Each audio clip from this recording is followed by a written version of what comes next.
დედაჩემმა ისე საიდუმლოდ გააკეთა ეს ყველაფერი, რომ არიციან და 8 წლის ვიყავი ბაბამ რო გაიგო და მარინა გიორგაშვილმა ბიოლოგიური დედის ძებნა 26 წლის შემდეგ დაიწყო. ის გორის რაიონის სოფელ ახალდაბაში მცხოვრებმა ცოლ-ქმარმა გაზარდა, რომლებიც რამდენიმე წლის წინ დაიღუპნენ. მარინას დედობილმა 12 წლის ასაკში უთხრა, რომ ნაშვილებია. რამდენიმე თვის წინ კი ეს ამბავი ერთ-ერთმა მეზობელმაც დაუდასტურა, რომელიც მარინას ინფორმაციით გაშვილების პროცესში შუამავალი იყო. ყავდაო შეყვარებულიო, გააჩინაო მარინაო და მამა ყოლია სამხედრო პირი, მამა ყოფილა მივლინებაში წასული და შეშინებია ამ გოგოს და გაუშვილებია ჩემი თავი. და რომ მივიდაო სამშობიაროში, რომ გააჩინა რა და ინფორმაცია რომ გავცილდა ეგრე რომ უნდა დაწოლილი იყო დედაჩემი გამზდელი დედა ნინო ბუძიშვილი.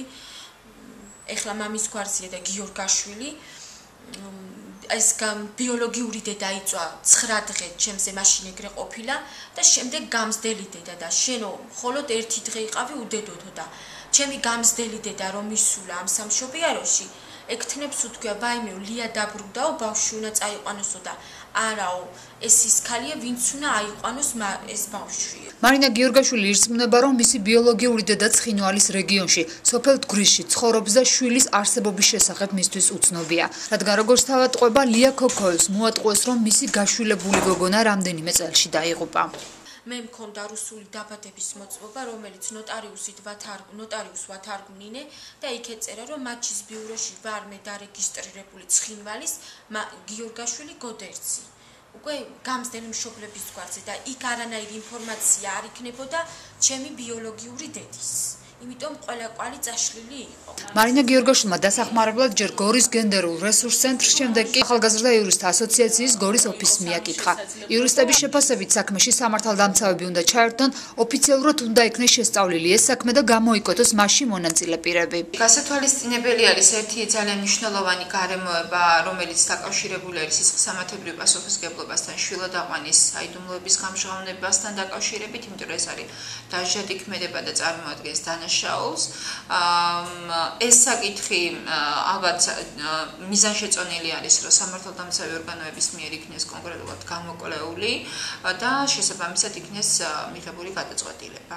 როგორ უნდა შეძლოს მარინა გიორგაშვილმა ბიოლოგიური დედის მოძებნა და შემდეგ შეხვედრა, არასამთავრობო ორგანიზაციებს საუბარი უჭირთ. თუმცა ამბობენ, რომ ეს ინფორმაცია უშუალოდ იმ პირებს უნდა ეცნობოთ, ვისაც კავშირი აქვს ცხინვალის რეგიონთან. ქალთა უფლებებზე მომუშავე ორგანიზაციები მარინა გიორგაშვილის უფლებებზე მიუთითებენ მისი ბიოლოგიური დედის მხრიდან განხორციელებულ ქმედებებს გაშვილებასთან დაკავშირებით კი დღემდე ფესმოკიდებული სტერეოტიპების არსებობის შედეგს უწოდებენ.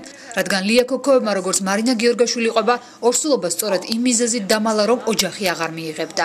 სამწუხაროა ის, რომ საქართველოში ხდება ესეთი ფაქტები, რასაც ქვია შვილის მიტოვება ან ჩუმად გაშვილება.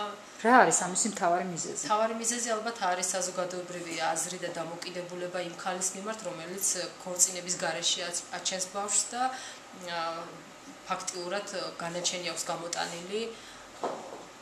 ოჯახიდან არის ხშირ შემთხვევაში მოკვეთილი ეს ქალი, აღარ ითვლება სასრულ საზლოთ, რაც განაპირობებს ხოლმე ორსულობის დამალვა, შემდეგ უკვე გაშვილებას ჩუმად და ესეთ ტრაგიკულ შედეგებამდე მივდივართ, როგორც არის დაგრეული ადამიანის ცხოვრება. აღნიშნული ისტორიის უფრო მეტი დეტალების გარკვევა ამ დროისთვის შეუძლებელი აღმოჩნდა, რადგან მარინა სოფელში ამ თემაზე საუბარი არც ერთმა მეზობელმა არ ისურვა. მარინა გიორგაშვილი განცხადების შეტანას პოლიციაშიც გეთმავს.